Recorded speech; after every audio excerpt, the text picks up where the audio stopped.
Hello, akkam jirtu. An Dheeressaadha Oromiyaa Digital Hub irraa. Namoonni yeroo jalqabaaf gara chaanaalii kanaatti dhuftan subscribe gochuudhaan eegalaa. Akkasumas immoo hiriyoota keessaniif share gochuu hin dagatinaa. Egaa akkuma nuti beeknu yeroo ammaa kanatti namoonni kompiitara hin fayyadamne baay'ee muraasadha. Akkas jechuun namoonni baay'een hojii keenya guyyaa guyyaa keessatti kompiitara fayyadamna. Haa ta'u malee kompiitara yeroo fayyadamnu kana wantoonni kompiitara miidhan baay'eetu jiru. Kompiitarri keenya osoo gara miidhaatti hin deemin yookiin osoo hin miidhamin dura of eeggannoo kompiitara keenyaaf goonu preventive maintenance jedhama. Preventive maintenance immoo hardware preventive maintenance jira, software preventive maintenance jira. Kanaaf hardware preventive maintenance yeroo biraa ilaalla. Har'a garuu software preventive maintenance yookiis immoo kompiitarri keenya osoo hin miidhamin guyyaa guyyaadhaan of eeggannoo nuti kompiitara keenyaaf goonu jechuudha. Software preventive maintenance kan jennu jechuudha. Software preventive maintenance kana haala salphaa ta'een akka hunda keenyaaf galutti biratti viidiyoo isiniifan hojjedha. Kallattumaan gara viidiyootti. Akkuma jalqaba isiniin jedhee computer maintenance and troubleshooting kan jedhu keessatti namni kamillee yeroo ammaa kanatti hojii garaagaraa hojjechuudhaaf kompiitara fayyadama. Barattoota computer maintenance and troubleshooting baratan kana qofa osoo hin taane namni kompiitara fayyadamu kamillee kompiitara isaa irratti preventive software maintenance kan jedhu kana yeroo yeroodhaan check yoo godhe yookiin immoo yoo raawwate baay'ee gaarii ta'a jechuudha. Akka ogeessa kompiitaraa tokkotti gorsa kana isiniif qaba jechuudha. Akkuma nuti beeknu kompiitara nuti jennu kuni hardware fi software walitti dhufeetidha kan kompiitara jennu jechuudha. Hardware yeroo jennu input device ta'uu danda'a, output device ta'uu danda'a. Processing jedhaaf kan nu gargaaru CPU ta'uu danda'a. Akkasumas immoo storage warra jennu sun hardware jennee warra ramadnu jalatti ramadama jechuudha. Software yeroo jennu immoo maybe application software ta'uu danda'a, system software ta'uu danda'a. Application software yeroo jennu hojii keenya guyyaa guyyaa hojjechuuf softwareetota gargaaramnu jechuudha. Akkasumas immoo system software kan jennu operating system keenya illee ta'uu danda'a. Windows 10, Windows 11 jennu kana jechuudha. Kanaaf kompiitara keenya yeroo maintain goonu preventive software maintenance fi preventive hardware maintenance kan jennu kana jira. Kuni preventive software maintenance yookiin hardware maintenance kuni osoo gara steepii troubleshooting process hin ce'in dura fayyummaa kompiitara keenyaa eeguuf wantoota kompiitara keenya irratti gochuu qabnudha jechuudha. Erga kana bira dabarree erga kompiitara keenya miidhamee garuu gara kam deemna jechuudha? Troubleshooting process kan jennu kana deemna. Inni kunis immoo step mataa isaa danda'e qaba. Yeroo biraa paartii biraatiin troubleshooting process kana waliin ilaallaa jechuudha. Har'aaf garuu preventive software maintenance warra jennu warreen asitti listi goone kanadha. Tokko tokkoon isaanii step fayyadamuu qabnu fayyadamnee waliin ilaalla jechuudha warreen kana. Jalqaba irratti maal gochuu qabna preventive software maintenance keessaa check window updates. Window update baay'ee kompiitara keenyaaf baay'ee gaariidha. Yeroo check window update kana goonu yookiin immoo window keenya update yeroo goonu wantoota baay'eetu kompiitara keenyaaf warreen akka driverii, warreen akka antivirus garaagaraa kompiitara keenya fayyummaa isaanii eegan waliin update goonaa jechuudha. Kana gochuun preventive maintenance yookiin fayyummaa kompiitara keenya akka jalqabaatti eeguu jechuudha. Osoo warra kana defense niin godhiin mee tokko tokkoon practice gochaarra waliin ilaallaa jechuudha. Akkamitti immoo kana gochuu dandeenya? Gara practicalitti adeemnu walumaanii na hordofaa. Jalqaba sitti setting jennee barreeffannaa. Setting jennee yeroo barreessinu bakka search bar irratti setting kan nu jedhu dhufa jechuudha. User interface kana fakkaatutu nu dhufa jechuudha. Erga sun jennee barreessine amma setting keenya keessa jira. Umarraa update and security kan jettu kanatu jira jechuudha. Gara check window update yeroo deemnu jira. Asirratti yeroo click goonu kanatu nu dhufa. Yeroo asitti gara kanatti nuuf fidu argitanii amma fakkeenyaaf update availability last check today amma gochaan jiru kanadha. Amma fakkeenyaaf yoo hundi update ta'ee jira ta'e immoo akka update ta'ee jiru message asitti nu hima. Amma fakkeenyaaf akka tasaa ta'anii security intelligence update for Microsoft Defender antivirus kan jettu kana update naa gochaa jira ammaanaaf ishii kana jechuudha. Kun ammaan kana jechuudha.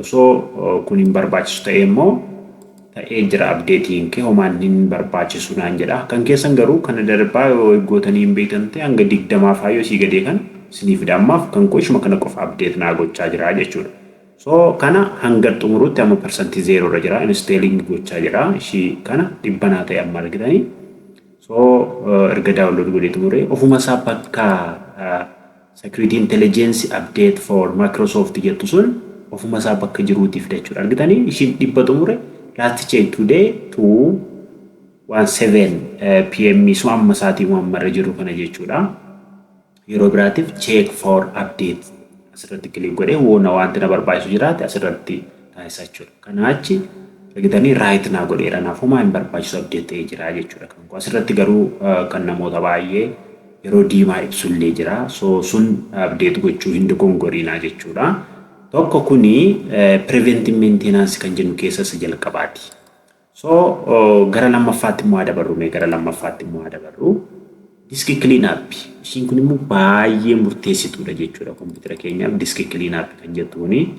Disk clean up kana check gochuudhaaf kompiitara keenya irraa masishuma kanatti buuna disk jennee barreessina. Disk jennee yeroo barreessinu argitanii bakka kanatti disk clean up jedhee nu dhufa. Disk clean up jedhee yeroo dhufu local disk C keenya ilingoona fakkeenyaaf nuti mi'am keerratti jenna.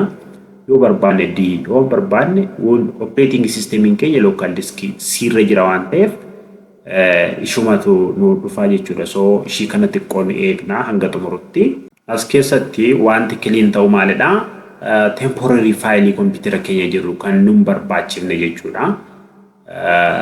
Computer keenya faayiloota nun barbaachifne yookiin immoo temporary file warreen jedhamutu clean ta'aa jira computer keenya irraa badaa jira jechuudha. So bifa kanaan nuuf fide erga sun xumuree amma fakkeenyaaf kan koo total amount of disk space you gain is 31.1 gigabyte. Gigabyte 31 argadheen jira amma kuni download program ta'uu danda'a temporary internet file window error warreen kana hundaa nan barbaachisu jechuudha. Warreen kun hundi isaanii anaan nan barbaachisan.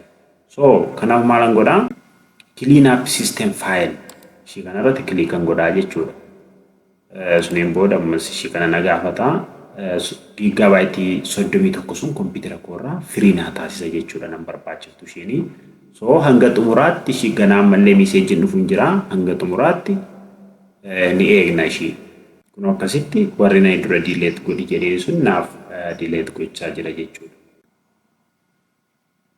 So argitanii amma ishii kana maal godhaa gigabyte 41 naa taasisa argitanii amma itti deebi'ee clean godhi jennaani gigabyte 41 naa deebise. Kanarra darbeetiyyuu kan clean click hin taane yoo jiraate asirratti waan hin barbaanne click check gochaarra itti dabaluu dandeessu jechuudha. So okay jedha ishii kana maqaa delete file nan barbaachisan warri kun kompiitara kooti waa tokko illee hin barbaachisan. So delete file jedhanii ishii kanarratti click godhaa jechuudha.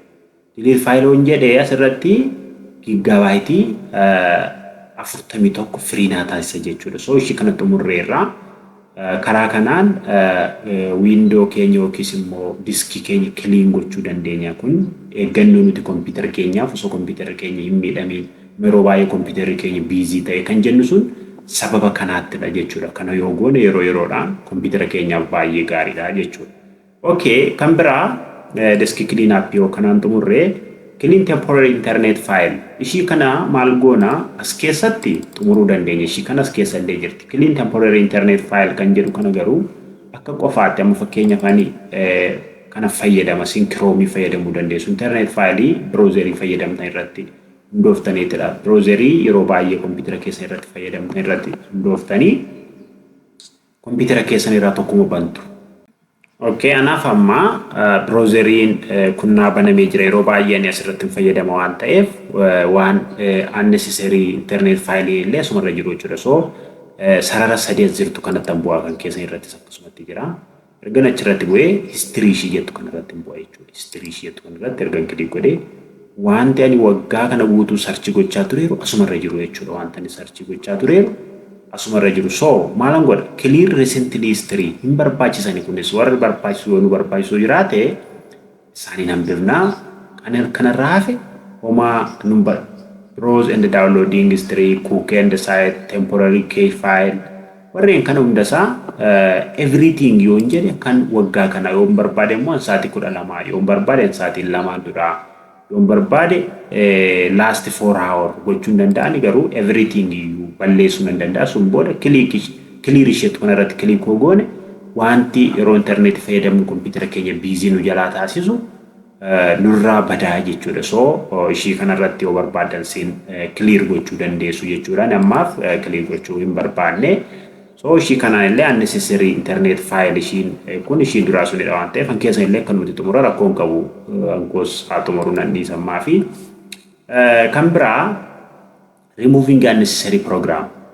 Amma fakkeenya yeroo baay'ee computer keenya irratti unnecessary program yeroo jennu application callisneetu computer keenya irra install goone kan nu fayyadne garuu baay'een jiraachuu danda'u. So control panel jennee barreessina kun eessitti dhuftu control panel jennee yeroo barreessu. So control panel kanarratti osoo click goonu maal gochuudhaafidha? Unnecessary programming computer keenya irraa remove gochuutti jirra jechuudha. Kan nu barbaachifne kan nu barbaachisu sila drive jiru akka tasaa nama biraatiin ta'uu danda'a. Ofuma keenya immoo yeroo bira faayidaa tokkoof install goone irra ta'uu danda'a. Ishii unnecessary program jennee waamna jechuudha yeroo baay'ee kan nu fayyadne. So isaaniin akkasitti nu bana unnecessary programming suni akkasitti nu so programan jettu kun jette amma control panel keessa jirra as keessa control panel keessa jirra. So uninstall program kan jettu jirti. Maal gochuufidha? Unnecessary program remove gochuufidha computer keenya irraa kan nu barbaachifne waan ta'eef jechuudha. So ishii kanarratti click goona.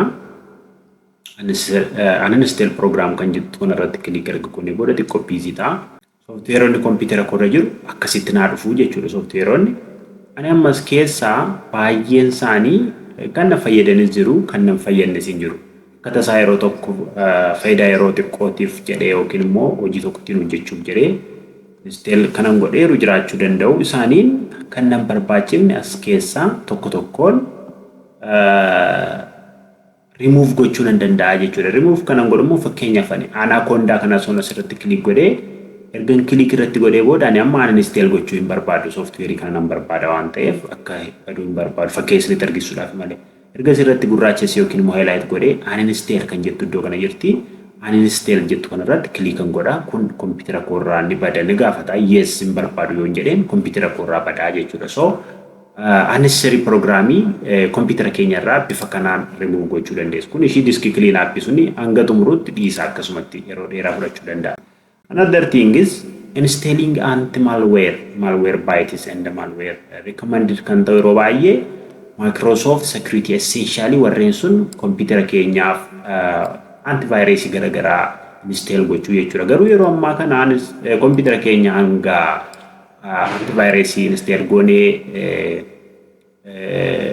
busy taasifnu Microsoft Security Essentially Windows Defender iyyuu fiishii gahaadha computer keenyaaf kanaafuma caanuu hin barbaadu yookiin immoo install gochuu hin barbaachisu. Garuu computer keenya irraa virusii fagalee yoo jiraate maal goona MRT jettu kana fayyadamnee computer keenya irratti waan barbaanne remove gochuu dandeenya. MRT command promote jettu kana jechuudha. So ishii akkamitti gochuu dandeenya yookiin malli lammaffaan immoo SFC scan now system file checker jedhamti ishiin kun immoo mee fakkeenyaaf MRT kun faayidaan ishii computer keenya irratti file tokko yoo miidhame yookiin immoo software tokko so computer keenya irratti installing godhin computer keenya hundasaa scan gochuudhaaf nu gargaarti jechuudha ishiin MRT command promote kan jennu kun. Kunis immoo faayilota computer keenya irratti corrupt ta'an akka deebisanii nuuf haareffamaniif yookiin immoo faayila sun original akka deebinee argamnu taasifti. System file checker jedhamte jechuudha ishiin kun. So mee tokko tokko laallamee isaan lamaan kana run MRT command isheetu kana argachuuf kun hin xumura dhiisaa tuqinaa isa kana asirratti I think fakkeenyaaf run innee osoo barreessinee run hin jettu kun hin dhufte argitanii kan run isheetu kana irratti click goonaa jechuudha.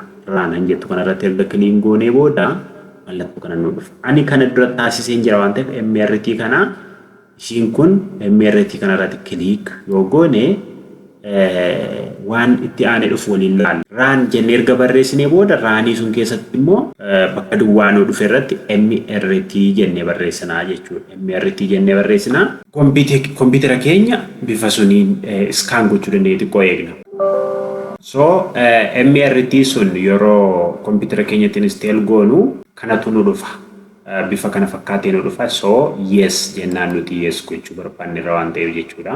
Yes erga irratti jennee booda ishii kanatu nu dhufa jechuudha. Yes erga irratti jennee booda MRT galchine. MRT yeroo galchinu akka nuti confirm goonu gaafate suniin booda yes erga irratti jennee booda ishii kanatu nu dhufa jechuudha. Ishii kana irratti erga nu dhufee booda welcome to the Microsoft Windows Malicious Software Removal Tool. Argitanii kompiitara keenya irratti software tokko installing godhin MRT dhaan ishii kana next jennaani. Next yeroo jennu quick scan gochuu dandeenya, full scan gochuu dandeenya, customize scan akka barbaannetti storage computer keenya irra jiru kan barbaanne scan gochuu dandeenya jechuudha. So quick scan kan jedhu kana filachuu dandeenya. Full scan system keenya guutuusaa computer keenya guutuusaa scan gochuu dandeenya. Erga kana sadan keessaa tokko filannee next jennaa jechuudha. Next jennaan ammaaf gochuu hin barbaanne waan ta'eef sin ofii keessan hunda saayyuu tokko yaala. Argitanii disk clean up kan jennu sun iyyuu hanga kana ture gigabyte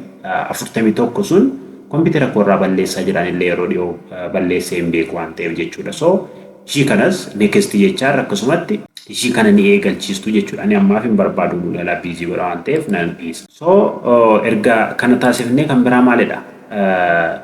Kompiitara keenya irratti software tokko illee installing godhin kan nuti fayyadamuu dandeenyu scan now jettu kana jechuudha. Kan biraamu scan now jettu kana fayyadamne illee kompiitara keenya irraa virus remove gochuu dandeenya jechuudha. Kompiitara keenya irra yoo virus hin galle asirratti immoo maal goona start button kanatti akkuma dura beekame SC command promote jechuudha. Ishiin kun SMD jennee barreessine. Ishiin kun asitti dhufte argitanii ishii kana dhufne right click goone run as administrator jettanii click gootu jechaadha.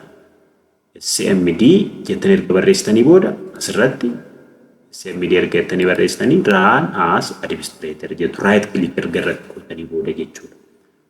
So waan dhufni eegna. Run as administrator erga jennee booda ishii kanatu nu dhufa. Kanaaf okay ni barbaanna waan ta'eef yes jennaanii jechuudha. Yes erga jennee booda bifa kanaan ishii kanatu nu dhufa. SFC akkas sarara dalgee barreessitanii scan jettanii barreessitanii now jettu ammas. So enter itti buutu. Enteri keyboard keessa irra jirutti buutu jechuudha. Ni eegdu xiqqoo. So promote ishii kana yeroo barreessinu SFC/scan now jennee yeroo barreessinu asitti akkan busy ta'ee jira waan ta'eef waan biraallee background irratti raan gochaa jira waan ta'eef ishii kana hunda isaanii qofa osoo gootanii gaariidha. Asii hanga 100% lakkaa'ee faayiloota keenya miidhaman hunda system file checker jechuudha. Ishiin kun hunda check godhee faayila keenya gara fayyummaa isaatti nuuf deebisa jechuudha. Kompiitara keenya irra kan jiru kompiitara keenya irra kan jiru waa hunda bakka hundas kan nu godha jechuudha. So ishii kanas akkasitti xumurtu jechuudha. So another thing is kan biraa jechuudha. Disable unwanted startup program. Disable unwanted startup program. Ishiin kunis yoo goone preventive software maintenance keessatti ramadamti jechuudha. So ishii kana gochuuf maal goona? Asirratti right click taasifna jechuudha.